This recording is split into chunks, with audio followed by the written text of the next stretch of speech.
Inatalks, o podcast oficial do Inatel.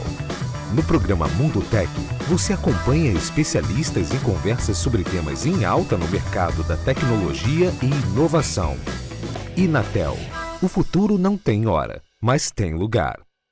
Da invenção do microscópio até a aceleração da transformação digital no período da pandemia e cirurgias assistidas por robôs, a tecnologia sempre caminhou junto com a ciência e a área da saúde nas descobertas que transformaram a forma como diagnosticamos, tratamos e cuidamos das pessoas.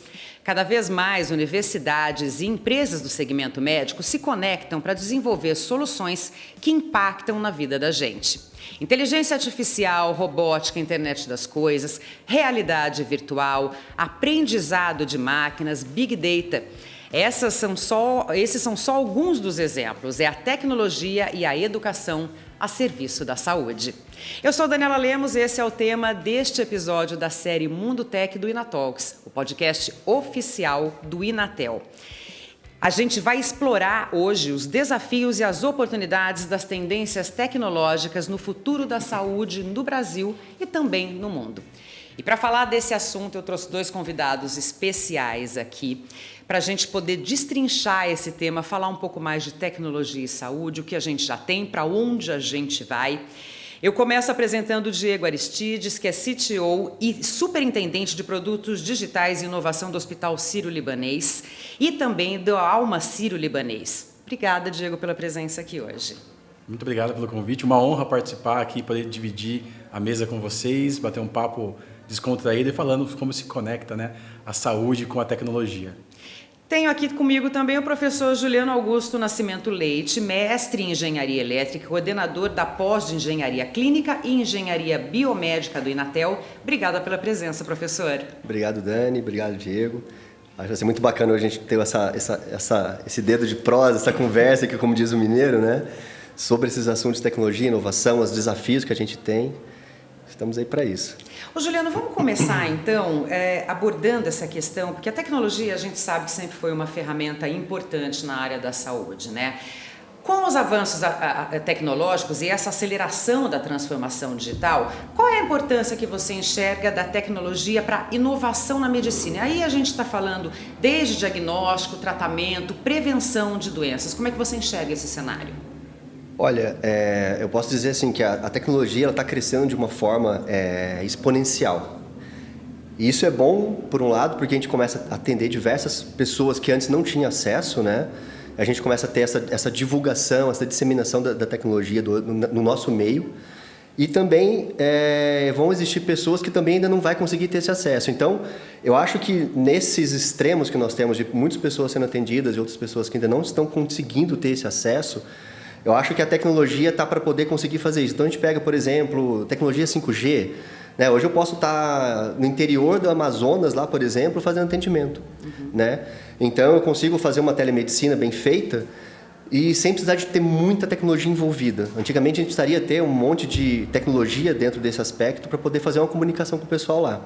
E, às vezes, nós teríamos essa comunicação e a gente não teria pessoal apto a trabalhar num lugar desse. Né? Não teria médicos, não teria enfermeiros. E hoje já mudou um pouco esse perfil, né? Então, acho que a tecnologia vem para somar isso.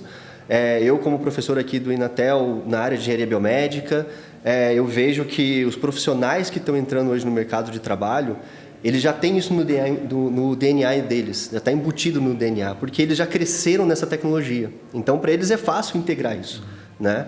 Coisas que, se a gente pegar isso há 10, 15 anos atrás, a gente não conseguiria fazer isso de uma forma tão simples, né? A disseminação, hoje você entra aí na internet, você tem as informações ali praticamente a pronta entrega, né? Sim. Então, essas vantagens, acho que fazem esse diferencial aí para que esses novos profissionais que estão chegando no mercado de trabalho consigam mesclar com os profissionais que já estão há algum tempo lá, né? E trazer essas tecnologias, essas novidades em busca vamos dizer assim, de uma situação favorável para as pessoas que estão lá na ponta, porque a gente tem sempre que lembrar o seguinte: quem está na ponta é o paciente, né? É o ponto mais importante dessa história ali, então a gente tem que atender essas pessoas de alguma forma, e tendo a tecnologia a gente consegue ter esse caminho mais facilitado. No último episódio do Mundo Tech, a gente falou sobre a questão da inovação aberta, né? E acho que isso cabe muito num exemplo que eu vou chegar com você, Diego, que afinal de contas a inovação aberta acaba sendo um caminho, né, para acelerar novos projetos, novas soluções na área médica também. E aí o Hospital Sírio-Libanês, que sempre teve um pioneirismo tecnológico, sempre teve essa preocupação, criou uma vertical de inovação, que aliás tem um nome super interessante, que é o Alma Sírio-Libanês. Você está à frente dessa área e eu queria que você contasse para a gente então um pouquinho o que é o Alma, como é que é essa cultura de inovar dentro do Sírio-Libanês. Legal. Dani, eu gosto de falar que a inovação no Sírio-Libanês começou há 100 anos atrás. Né? E por que isso? Quando a gente pensa que há 100 anos um grupo de mulheres, né, se juntam, da comunidade sírio-libanesa, se juntam e decidem montar uma instituição de saúde, numa época onde nem o voto feminino era permitido. Então eu falo que a inovação já está no nosso DNA. Já está quebrando paradigma. Já começou a disrupção há 100 anos atrás. Exatamente. Né? E a gente sempre falamos sobre inovação. A Alma Sírio-Libanês, ela é a nossa vertical de tecnologia e inovação aberta. Então, dentro da Alma, a gente tem os times de dados, de inteligência artificial, cientistas, o time que está criando, né, toda a plataforma de saúde digital, para que a gente tenha realmente acesso, que foi o que o professor falou, né, democratizar o acesso à saúde. Mas eu quero falar um pouquinho do porquê esse nome, né? Que você falou assim, é um nome, né? Alma, né? Normalmente a gente olha para hubs de tecnologia e inovação e a gente vê outros nomes, né? E a gente acredita muito o porquê da escolha Alma, né? Porque a gente acredita muito que a gente faz tecnologia com alma. Então, tudo que é feito e produzido dentro dessa unidade de uma certa forma, ela impacta o nosso paciente positivamente. Então, ou a gente está salvando alguém diretamente através de uma implementação de saúde, um acesso de uma telemedicina, por exemplo, ou às vezes na maioria das vezes a gente está apoiando o nosso corpo clínico, o nosso time assistencial a ter mais informações, a conseguir gerir e cuidar desse paciente através de dados de tecnologia. Então a Alma, ela vem muito embasada nisso, né? A gente acredita que a gente faz tecnologia e inovação com Alma. E respondendo a tua pergunta também, poxa, mas como que conecta, né? O porquê de inovação aberta na saúde? Se a gente não falar de inovação aberta na saúde, a inovação não vai alcançar esse segmento. Então nós temos um segmento hoje com muita complexo, um segmento que é caro, não é barato fazer saúde no Brasil, e um segmento que está pressionado. Então a gente vê muito no mercado, né, a operadora de saúde, o convênio, o plano, o acesso ao serviço de saúde. Então através da Alma a gente se posicionou para realmente, através da inovação aberta, acelerar a implementação de tecnologia e de inovação em todas as unidades do hospital. Tá. E não só do hospital, né? É importante falar que nós somos um hospital, nós somos uma instituição de ensino com a Faculdade Sírio-Libanês, nós temos uma área dedicada para o cuidado do colaborador, então a gente chama de saúde populacional, onde a gente cuida de um público fazendo atenção primária. Nós temos uma área de pesquisa, e isso, pesquisa científica, e também um time dedicado a atuar com inovação e com tecnologia junto com o ProAdSUS, que é o nosso time de compromisso social. Então, juntando isso, nós buscamos aqui na criação da Alma um mecanismo, uma forma de ser leve, de ser uma empresa de tecnologia desse mundo de saúde, que tem os seus desafios. Eu estava até debatendo com o professor ali fora, antes da gente entrar na sala, né, como que a gente conecta o jovem de tecnologia para trabalhar num segmento de saúde. Então a gente conseguiu através da Alma também fazer isso, mas na inovação aberta sempre trazer, acelerar o uso de tecnologia e de inovação em todas as unidades de negócios. Então a Alma nasce com esse espírito, nasce com essa vontade de realmente, com essa missão, né? Exatamente, com essa missão de acelerar a tecnologia e com a ambição de poder democratizar a saúde em todos os seus canais de acesso. E olha que coisa bacana, você falou no começo ali que há 100 anos lá as mulheres, né, formaram lá. Aqui em Santa Rita é algo parecido, na verdade, né? Porque há 60 anos atrás, eu acho mais ou menos, assim, a Moreira, ela viajou para o exterior, né? E essa senhora, quando foi para fora, ela conheceu a parte tecnológica que ela não tinha contato aqui no Brasil ainda. E ela trouxe para cá, ela formou a primeira escola técnica de Santa Rita, e talvez uma das primeiras do Brasil, na área de tecnologia, né? E também uma mulher, ela brigou contra um monte de coisa, acredito eu, na época, para poder conseguir instalar isso aqui. E a ET existe hoje, está aí até hoje, formando alunos que, muito deles, depois vêm para o Inatel, né? Então é bacana porque é uma outra quebra de paradigma, né? Sim. Naquela época, toda a dificuldade que existia, Quebra né? de paradigma, visão, Visão, né? exatamente. Então é bacana isso. Agora, o Diego estava falando dessa questão da inovação aberta dentro do hospital, e a gente sabe que a relação entre universidade e hospitais, ela sempre foi próxima e muito relevante para o desenvolvimento de tecnologias, para o desenvolvimento da própria medicina. E aí, professor Juliano, eu queria que você falasse um pouquinho como é que o Inatel contribuiu para isso, porque há essa tradição muito forte aqui também. Sim. O Inatel hoje, pela engenharia de graduação, né, de biomédica, a gente vem hoje, existe um centro aqui dentro do Inatel, às vezes poucas pessoas sabem porque não tem esse conhecimento, né? É uma engenharia muito fechada, biomédica, e tem o eHealth, que é o centro de tecnologia aqui, que desenvolve justamente isso. Tecnologia junto aos hospitais. Então, por exemplo, está acontecendo agora nesse momento, a gente tem uma parceria com alguns hospitais aqui em Belo Horizonte, a gente está buscando outras parcerias também, a gente esteve no Sírio recentemente lá também, para desenvolver soluções, e às vezes não é solução em massa que a gente diz assim, eu quero desenvolver um equipamento, como aconteceu agora com o ventilador pulmonar. Todo mundo precisou na pandemia. A gente desenvolveu um ventilador aqui. Só que para aprovar isso, passar por todo o processo, né, de vigilância, Anvisa aprovar, é muito demorado. E não é tão simples. Então a gente busca...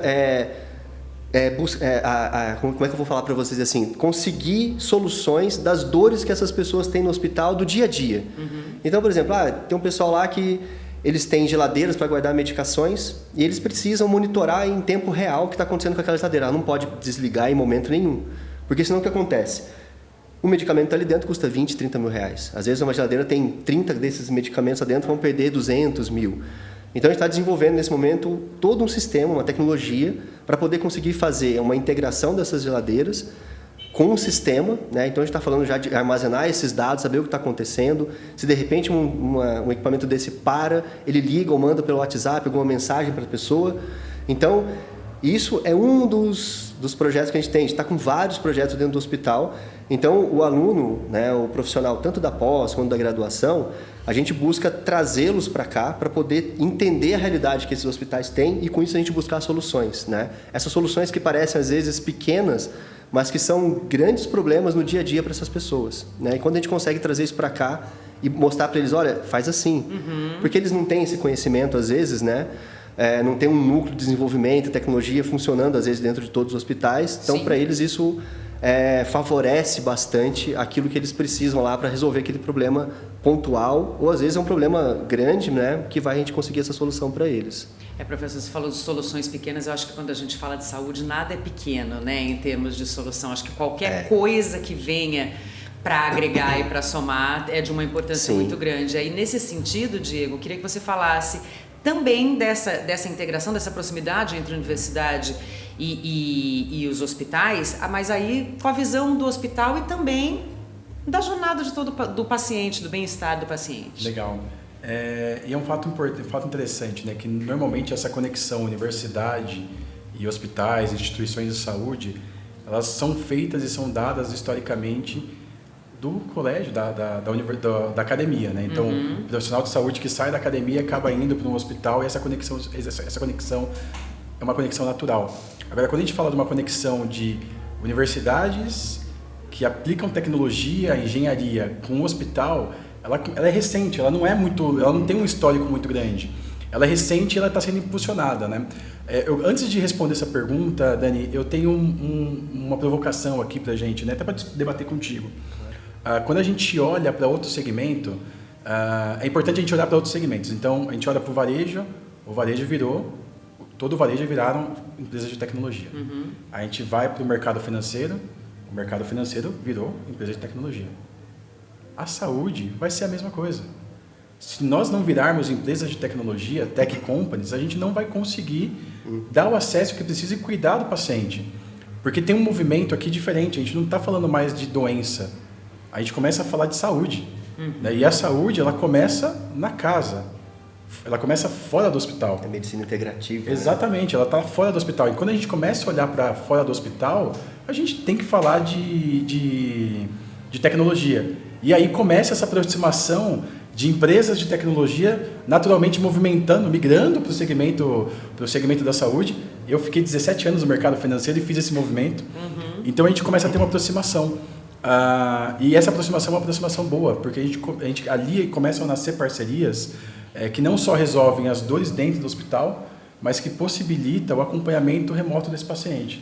Então, exemplo prático, né? A gente olha para o mercado, a gente vê as big techs, as grandes, né? Apple, Amazon, até a própria proprietária do TikTok, investindo em hospitais, investindo em tecnologia para cuidar da saúde. E por que a gente não pode fazer isso? Né? Por que a gente não pode, como uma instituição de saúde, ter uma área de tecnologia para acelerar isso? E essa conexão foi natural. No nosso caso, o que a gente percebeu? A nossa aproximação ficou muito mais forte após a criação da Alma. Porque ali, naturalmente, os temas se conectaram e as carreiras se conectaram. Sim. E aí essa facilitação foi fundamental para a gente poder entrar dentro de todas as áreas hospitalares, facilitando o uso da tecnologia. A gente tem N programas com diversas universidades de tecnologia. E é engraçado isso, né? Porque assim, mas vocês não falaram com a faculdade de medicina? Não, a gente está falando com as faculdades de tecnologia. Quem fala com a faculdade de medicina é o hospital, para engajar o nosso corpo clínico, para trazer novos talentos para cuidado, entre as outras variáveis. E quando a gente fala de tecnologia, esse N programas, eu espero que muito em breve, né, a gente esteja também anunciando nossa parceria, né, que está aí no forno, a gente está conversando, entre outras coisas. Isso aumenta e potencializa o ecossistema de uma forma absurda. E aí eu consigo falar de inovação aberta, porque eu preciso preparar esse jovem de tecnologia que está vindo para esse mundo, mas não é só isso, a gente precisa preparar também uma camada que vai integrar tudo que está vindo de tecnologia para dentro do hospital, para dentro da instituição de saúde e para conectar o paciente. Eu vou dar um exemplo simples. Eu estou com um relógio aqui que está tem um ECG, mede minha respiração e tudo mais. Esse dado hoje está indo para onde? Sim. Mas esse dado podia chegar na mão de um profissional de saúde. E ele poderia, com essa informação, cuidar de mim à distância. E falar assim, Diego, olha, você fez uma caminhada hoje e eu percebi que deu uma alteração. Vamos cuidar? Veja que eu estou cuidando da saúde, eu não estou mais falando de doença. Eu não estou esperando o paciente chegar doente no pronto atendimento, com possível Você está fazendo o que a gente fala que é tão importante, que é a prevenção, né? Exatamente. E com a tecnologia, Dani e professor, a gente consegue passar a ter um olhar diferente. Então a gente não fala mais de doença, a gente fala de saúde, mas principalmente a gente fala de cuidar da jornada de saúde das pessoas o tempo inteiro e durante a vida toda. Então eu cuido antes, se por acaso precisar ir até um hospital, eu cuido durante, e se por acaso precisar continuar esse cuidado, eu cuido depois. Então a gente passa a falar de vida saudável, não mais de doença. E só com tecnologia que é possível falar de vida saudável, porque a gente vai conectando. A inovação aberta pode conectar, por exemplo, um paciente cardíaco que precisa de um acompanhamento. Por que não? Ele vai numa academia e essa academia está integrada com o relógio dele, está integrada com o sistema de saúde, eu consigo realmente cuidar dele. Então tem uma potência que a gente precisa explorar na saúde. Sabe que a gente vai falar de telemedicina aqui, vai falar inclusive desse conteúdo que é gerado, né? Como é que a gente trata esse conteúdo que é gerado, e aí falando de questão de privacidade, de ética mesmo. Mas antes de chegar nesse ponto, uma curiosidade que acho que é de todos nós que somos leigos e não trabalhamos diretamente nessa área, porque a gente vê tanta tecnologia, inteligência artificial, você tem a internet das coisas, você tem a robótica, tudo isso também sendo empregado na área da saúde, e aí a gente começa a se perguntar: que soluções são essas que são implementadas para melhorar, né, a qualidade de vida das pessoas? E aí a gente vai chegar naquele ponto que vai ter robô operando um ser humano? Queria que vocês dois comentassem Legal. isso. Para ímpar. Vai lá, professor. Já temos robô operando, né? Já temos. Hoje já existe essa tecnologia, né? Tem o Siri, tem vários robôs lá que fazem operação. Lógico que está tudo dentro... Mas eles são comandados por... Eles são comandados, existe uma pessoa operando, né? Isso, exatamente. Mas também você tem a possibilidade de fazer uma cirurgia e ter uma pessoa remota fazendo esse acesso e conseguindo orientar aquele profissional também ou auxiliá-lo de forma distante, né? Mas você fica falando essas coisas assim, aí a mente, você começa a pensar um monte de coisa, né? E eu estava lendo agora, recentemente, sobre justamente, a gente está falando, às vezes, não só a telemedicina, hoje ela está muito, às vezes, não é que ela está restrita, né? Mas ela está se descobrindo ainda. Então a gente está naquele começo de poder fazer um atendimento remoto ou fazer um home health, né? O paciente ele é crônico, mas ele não vai ficar no hospital, ele vai recuperar muito melhor em casa. Sim. Né? E vai ter mais o calor humano da família, dos parentes deles ali e tal. E aí você já começa a pensar em soluções para essas pessoas que às vezes tem uma doença crônica ou algum outro tipo de doença que não tem uma cura hoje, teoricamente, em tecnologias que possam melhorar a vida dessa pessoa no dia a dia dela, dar qualidade de vida, né? E aí entra a integrativa, entra a preventiva, e você cuidar da saúde dessa pessoa se torna uma coisa mais prazerosa no sentido de que a pessoa não vai precisar ir lá no médico da hora, ela vai estar sendo monitorada de forma remota e aquela pessoa tem todos os dados, né? E agora, recentemente, né, para variar mais uma vez, o Elon Musk lançou agora, acho que faz uns 5 meses atrás, o Neuralink, não sei se vocês já ouviram falar nessa tecnologia, mas é um chip implantável na cabeça da pessoa. Aí você fala assim, meu Deus do céu. E esse chip tem uma IA dentro dele. Então você começa a comunicar com equipamentos, né, com outras tecnologias. Às vezes esse meu relógio ou o celular, ele vai receber essas informações de uma forma muito mais precisa do que hoje ele capta, né? E tendo uma inteligência artificial, de repente, se aquela pessoa tem algum determinado tipo de bloqueio mental, a inteligência pode começar, ela vai evoluir dentro daquele chip e vai começar a utilizar isso para benefício dela. Então a gente vai começar a não ter super-humanos, mas ter pessoas que, com uma qualidade de vida melhor, a longevidade de vida vai aumentar, né? Então a gente está na ponta do iceberg ainda, né? Então essas tecnologias têm muito a contribuir ainda. E a inteligência artificial está crescendo de forma exponencial. Com né? certeza. Eu vi os resultados agora, a cada 3 meses elas dobram o conhecimento dela. A gente está falando de ChatGPT agora porque ficou na moda, Isso. mas a gente já utiliza, Já né? tem, claro. BI, outras tecnologias que a gente já vem utilizando de inteligência artificial já faz algum tempo. Só que agora, como ficou um negócio mais famoso, assim, que a gente começa a perceber. E essa inteligência, ela é absurdamente rápida a duplicação do conhecimento dela. E isso é interessante porque isso, para a área da saúde, dá para ter uma infinidade de soluções assim, que a gente não faz hoje, talvez nem ideia de como essa inteligência pode, se bem treinada, buscar soluções, né? Quem sabe aí cura de doenças graves como câncer, essas coisas assim, a inteligência está lá não suprindo e ocupando o lugar do ser humano, mas trabalhando junto, né? A gente tem que utilizar ela para poder trabalhar de forma correta com a gente, né? Às vezes as pessoas ficam assustadas, né? Mas é igual na época da Revolução Industrial, chegou um monte de coisa. Sim. O pessoal, perdi meu emprego. Que também assustou, mas né? não é isso, a inteligência está para somar. Se a gente souber utilizar isso de forma correta, eu acho que ela vem em benefício, né? Eu acredito muito no equilíbrio, né? Então, hoje no hospital a gente tem alguns procedimentos cirúrgicos que são feitos com uso e com suporte robótico. Isso para o paciente é incrível porque ele dá uma precisão, tem mais precisão no processo, segurança para o time que está trabalhando e também segurança para o paciente. Mas eu acredito muito num equilíbrio do high-tech com o high-touch. Quando a gente fala de saúde, não tem como você não falar com alguém.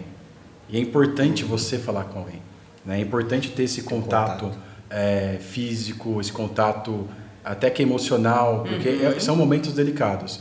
Então, eu acredito muito que a tecnologia, seja uma inteligência artificial, um robô, uma realidade aumentada, uma realidade mista, ela vem para suportar o profissional de saúde.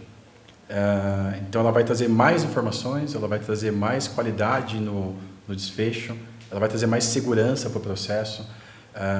Tem um exemplo que é muito interessante, né? A gente estava ontem conversando sobre isso com o meu time e a gente consegue hoje, com o uso de dados, criar um gêmeo digital, que é uma tecnologia que chama Digital Twin.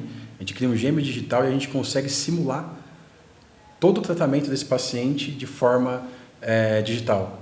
E para só depois aplicar realmente o medicamento, o remédio ou o tratamento.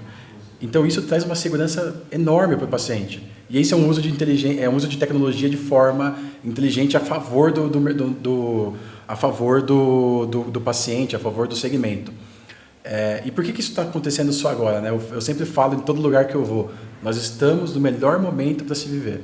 Que nós estamos vendo uma tecnologia criar uma disrupção no mercado. E não é uma disrupção tecnológica. A disrupção tecnológica que a gente está falando, vivendo hoje, ela aconteceu em 1950, 1960. Quando foi criado óculos de realidade aumentada, a primeira inteligência artificial, entre outras coisas. O grande ponto é que o professor falou muito bem no começo, hoje a gente tem condições de processar tudo isso. A gente tem tecnologia suficiente. 5G, 6G, que já tem estudo já em andamento na China. A gente tem processamento, a gente tem capacidade de processamento, né? Aqui é um ponto interessante, para quem estiver em casa ouvindo, depois dá uma pesquisada no quanto que cresceu as ações da empresa NVIDIA, que é uma empresa que faz processamento, tem processador, tem chips de processamento, gráficos, e ela está sendo a empresa mais utilizada para rodar inteligência artificial e processamento treinar a inteligência artificial, né? E rodar realidade aumentada. Então, com essa potência que a gente tem de possibilidades, a gente consegue alcançar. Então, eu acredito nesse equilíbrio. A inteligência artificial, por exemplo, suportando e apoiando o nosso time de saúde num diagnóstico, então, lendo lá um diagnóstico de uma imagem e suportando o diagnóstico, monitorando o paciente, né, com os dados de vestíveis, treinando o profissional de saúde antes de um procedimento cirúrgico, apoiando numa cirurgia à distância com 5G, com hiperconectividade e também possibilitando essa construção, né, desses gêmeos digitais para que a gente possa testar, para que a gente possa provocar. Esse é um cenário de equilíbrio mesmo, porque a gente realmente, quando fala de saúde, tem que ter, em algum momento, né, a nossa jornada, a jornada do paciente, que não é só mais o paciente, né, ela é fígita, em algum momento ela vai precisar em algum lugar. Ela vai precisar ter um ponto de contato. Então, a tecnologia vem para apoiar nesses próximos anos a acelerar isso, a reduzir custo e talvez a gente possa ver no futuro, não tão breve, não tão longo exatamente, algo mais disruptivo. Mas quando a gente toca o ser humano, a gente precisa ter muito cuidado e muita preocupação e atenção. E aí, falando nesse cuidado, telemedicina é uma coisa que está cada vez mais sendo utilizada, e aí quando a gente tem a tecnologia do 5G, isso fica muito mais acessível, muito mais fácil. O que a gente precisa pensar assim, de barreira regulatória nesse sentido do que nós estamos falando? E aí aproveito e já emendo com a pergunta da ética também, quanto às informações dos pacientes, né? Vocês estavam dando o exemplo do relógio, mas você tem também, por exemplo, prontuários digitalizados, você tem um acesso muito mais ampliado às informações individuais, pessoais, né? Como é que a gente cuida disso para não correr risco de passar de um limite de ética ali que pode ser questionado? Bom, excelente pergunta, Dani. Esse é um desafio que a gente tem, né? Então, a hiperconectividade potencializa a gestão do dado, né? Da gente receber informação. E um fato curioso, né? Quando a gente olha para uma pessoa na Idade Média, ela recebia durante toda a vida dela a mesma quantidade de informações que a gente recebe hoje em 1 minuto. Olha que loucura, né? Em 1 minuto a gente recebe... Ela levava a vida toda dela. A vida inteira dela para receber o que a gente recebe hoje em 1 minuto. Então, quando a gente fala de regulação, quando a gente fala de uso do dado do paciente, é muito importante a gente entender que, para eu poder usar essa informação, eu tenho que ter o consentimento dele. Então, esse é o primeiro passo. Se o paciente não der o consentimento, a gente não pode usar. Só que, da mesma forma, a gente tem que lembrar que esses dados já são utilizados para uma pesquisa científica. Sim. E é um processo natural, que a gente está recebendo a informação, o paciente tem um consentimento, ele envia para a gente. A diferença é que está potencializado, né? A gente consegue usar em grande volume e aplicar processamento muito mais rápido. Dentro de casa, a gente decidiu se autorregular. Então, no Sírio-Libanês, a gente criou um comitê para garantir que a gente está usando o dado da melhor forma possível, de forma íntegra, sem expor o paciente, sem risco de vazamento de informação. E esse comitê também ele é responsável por avaliar todas as inteligências artificiais. Então, existem profissionais de saúde, corpo clínico, pessoas de tecnologia, cientistas de dados, onde a gente está validando. Poxa, tem sentido a gente usar essa inteligência artificial? Será que ela está com algum viés? Será que a gente precisa trabalhar de uma outra forma com ela? Então a gente optou de seguir nesse caminho. Então a gente tem uma equipe grande de segurança da informação para garantir que o dado do paciente não tenha nenhum tipo de vazamento. Toda a informação do paciente é anonimizada quando ela vai para um processo de inteligência artificial para tirar o viés, tirar o vínculo, tirar o risco. E quando a gente vai implementar uma nova inteligência artificial, obrigatoriamente a gente passa por esse comitê explicando o que é, como está sendo feito, a gente simula a inteligência artificial sendo executada para só assim ela estar liberada, estar homologada para ir para a produção. E sempre, né? A gente não tem hoje nenhuma ação de tecnologia, seja a inteligência artificial ou qualquer outro componente, que faça direto a interface com o nosso paciente. Sempre tem um profissional de saúde fazendo a validação e a prescrição é sempre feita por um profissional de saúde. Então, tudo isso que eu falei de uso de tecnologia, ela está a favor e suportando o nosso time de saúde acelerar o atendimento e melhorar a experiência desse paciente, desse cliente. Agora, o Sírio-Libanês faz isso, né, professor, de forma... Eles definiram fazer... Consideraram importante criar a própria regulação, mas é um desafio fazer isso de uma forma geral, sim, né? Hoje a gente tem a LGPD também, né, que faz a Lei Geral de Proteção de Dados, mas nem todos os lugares aderiram a isso também. Exatamente. Ou praticam isso, né? Então a gente tem que tomar muito cuidado, principalmente quando são pacientes que são dados sensíveis, né? Então tem que de alguma forma buscar conscientizar essas pessoas. Ainda não existe uma outra forma, assim, vou obrigar. Eu acho que a conscientização é a melhor forma, né? Então, assim, mas isso é um processo lento, que isso ainda vai, eu acho que passar por muitos anos ainda até as pessoas realmente terem essas consciências, né? Uma sociedade que você vê que, às vezes, sabe uma notícia, todo mundo tá louco por uma notícia ali para sair de primeira mão, sim, né? Então, vai querer divulgar alguma coisa. Então, assim, tem que tomar cuidado com essas informações. A maioria dos hospitais, eu acho que trabalha dentro desse processo.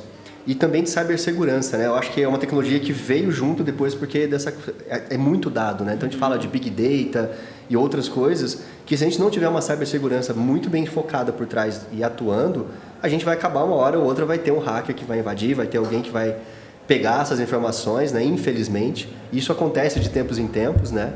Então eu acredito assim que a gente tem que fazer cumprir essas leis e ainda acho que tem que melhorar muito, porque agora que chegou a inteligência, isso ainda vai... Como você falou, é disruptivo, né? Então ainda vai mudar um pouco esse cenário, vai aparecer novos problemas que a gente vai ter que solucionar. Eu acho que isso vai ser constante, né? O tempo inteiro vai estar acontecendo.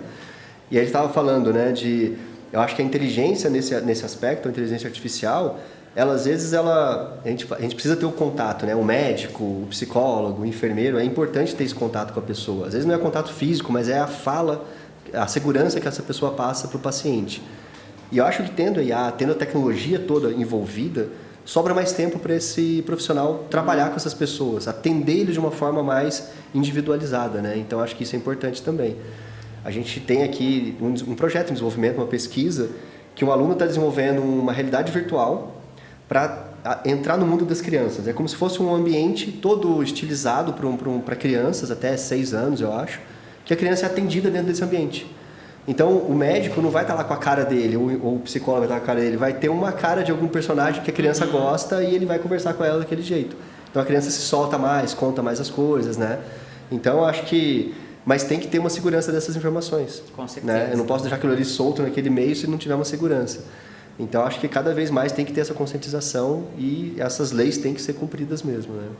Vamos, para finalizar, falar um pouquinho de mercado de trabalho. Diego, você mesmo disse que tecnologia e o ser humano vão caminhar juntos e se somando, um agregando ao outro. Então, acho que a gente não precisa ter medo de que a máquina substitua o ser humano quando a gente fala de saúde. Você estava falando da coisa emocional, que é importante de ter ali.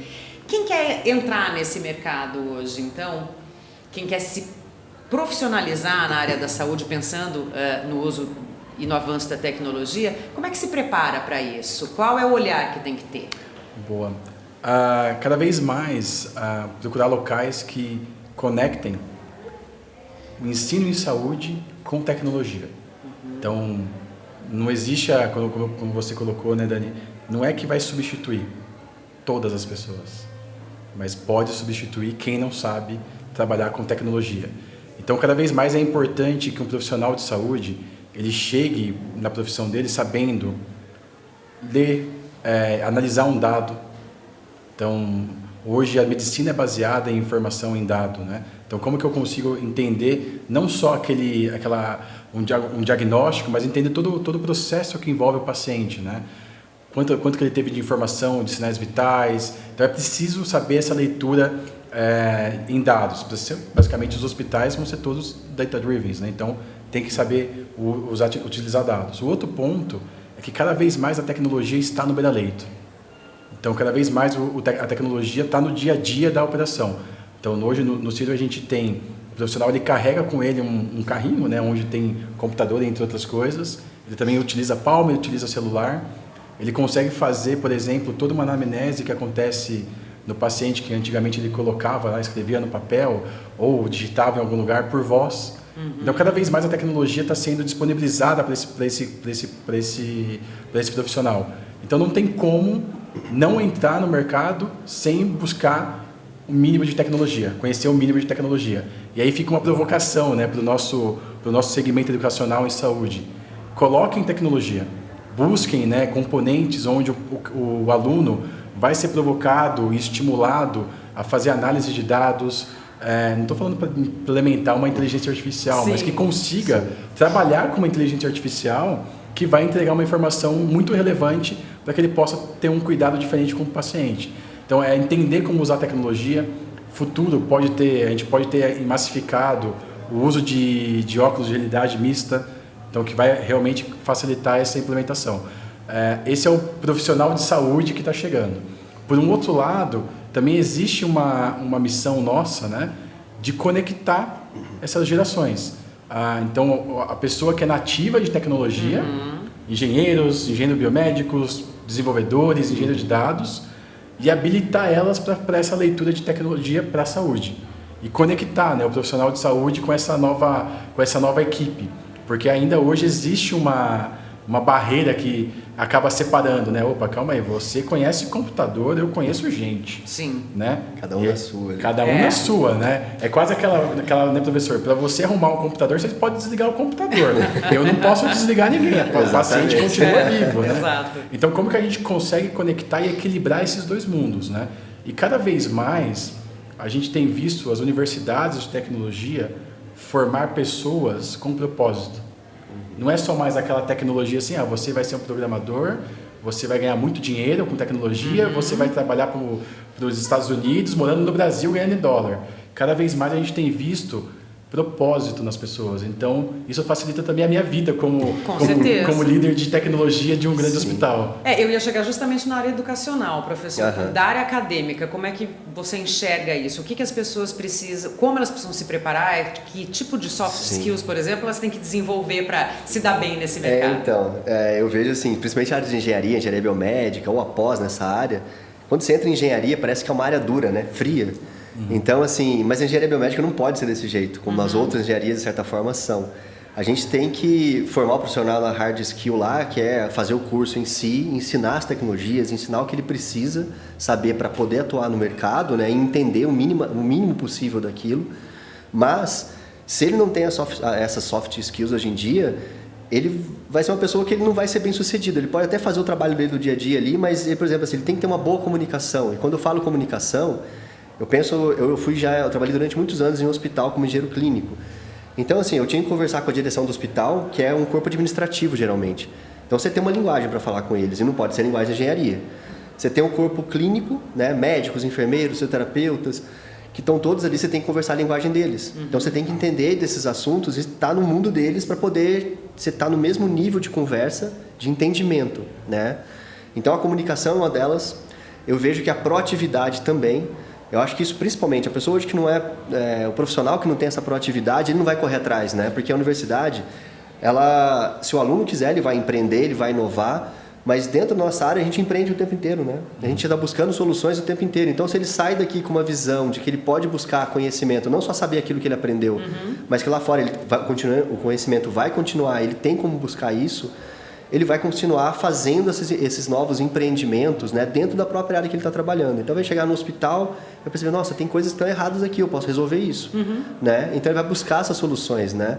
Então, eu falo assim, essas comunicação, dentro dessas soft skills, eu acho que essas são proatividade, empreendedorismo, são áreas que o profissional tem que, se ele não consegue aqui dentro, ele tem que, de alguma forma, buscar isso fora, né? Tanto para graduação quanto para pós, né? Então, isso vai fazer a diferença dele no mercado lá e entender de tecnologia. Porque se ele não entender, não saber... Às vezes, aquele cara, a pessoa mais das antigas, que tem algumas... A gente encontra pessoas assim ainda, né? Eu não vejo celular o dia inteiro. Algumas resistências, né? Mas ele vai ter que acabar entrando nesse mercado e entendendo disso, né? Para poder falar a mesma língua, né? Você sabe que teve uma situação muito breve aqui, uma situação de uma das pessoas do meu time, onde ela... Poxa, eu tive uma ideia. A gente tinha uma situação específica que a gente precisava resolver, de NPS, de buscar informações de um paciente. E ela falou, tive uma ideia, vou colocar isso num tablet, vai ser incrível, eu entrego na mão desse paciente e a gente resolve. Era na nossa oncologia. E a gente falou, cara, testa, vamos ver se é possível, né? E ele estava super engajado, falou assim, não, vai dar certo, um tablet bonito, a gente coloca lá, uma experiência incrível. Aí quando ele foi até o local, eu falei, mas vai até o local antes. Faz pesquisa, né? Faz pesquisa pra gente ver se tem sentido. Quando ele chegou até o local, ele olhou e falou assim, cara, não funciona. Porque a pessoa não consegue nem segurar o tablet, dependendo do momento que ela está no tratamento oncológico. E voltou para trás e falou assim, eu tenho que me reconstruir. Exatamente. Eu não estou mais entregando tecnologia, por exemplo, para um segmento onde a pessoa vai entrar, vai comprar alguma coisa e está tudo certo. É o cuidar da pessoa durante todo o processo. E voltou para casa e teve que imaginar outra forma pensar de fazer. outra solução que aquela já não dava mais. Tem que ter soft skill. Exatamente, é o que a gente chama também de... É a empatia, mas às vezes a gente fala empatia se colocar no lugar do outro. Mas no caso da saúde, é literalmente se colocar no lugar da pessoa. Se tem uma pessoa que é tetraplégica, como é que eu vou fazer uma cadeira de rodas para ela? Mas será que isso é a principal coisa que ela quer? Sim. Ou se de repente ela tem uma outra necessidade? Então a gente sentir essas dores dessa pessoa para poder auxiliá-la. Às vezes é uma pessoa que quer vir aqui assistir aula, ou quer ir para o hospital trabalhar, alguma coisa assim, fazer uma função que o problema dela não é cadeira de rodas, às vezes é outro. E a gente não sabe porque a gente não está no lugar, na posição dessa pessoa, né? Então, essa empatia que eu falo é uma empatia muito mais profunda, né? Você tocar que na verdade é o contrário, né? A pessoa tocar na sua alma para você poder entender o que ela precisa, né? Então, é a sensibilidade do engenheiro. É estranho falar isso, mas é a sensibilidade do engenheiro. Por isso que a gente faz tecnologia com alma. Exatamente. Eu sabia que você não ia perder, Não podia perder. Levantou a bola. Professor, muito obrigada, por participar do programa, por trazer todas essas informações e contribuições. Obrigado, eu que agradeço você, agradeço o Diego por estar aqui. Foi muito bom o papo. Espero que se prolongue aqui, né, Diego? A gente vai ter outras conversas aí, que daqui a algum tempo, se a gente fizer um outro Inatalks, a gente possa mostrar alguns frutos que a gente está colhendo dessa nossa parceria aí. Diego, muito obrigada para você também. Muita coisa boa de se ouvir, muita coisa com alma para se refletir. Dani, muito obrigado pelo convite. Professor, foi uma honra trocar aqui contigo. Estou na expectativa também de quando que a gente volta para falar de um case nosso. Sim, vamos. Em conjunto aqui, né? Tecnologia com alma e muito obrigado. Então tá combinado. Quando vocês tiverem essa novidade, vem aqui para contar pra gente no Mundo Tech. E você que acompanhou mais esse episódio do Mundo Tech, se você gostou dele assim como eu gostei, lembra de assistir aos outros episódios, eles estão disponíveis no Spotify e no YouTube, tem muito conteúdo bom para ser conferido. Inatel, Centro de Ensino, Pesquisa e Desenvolvimento que há mais de 5 décadas mantém um papel pioneiro no país em projetos de tecnologia. Eu te espero no próximo episódio. Inatel. O futuro não tem hora, mas tem lugar.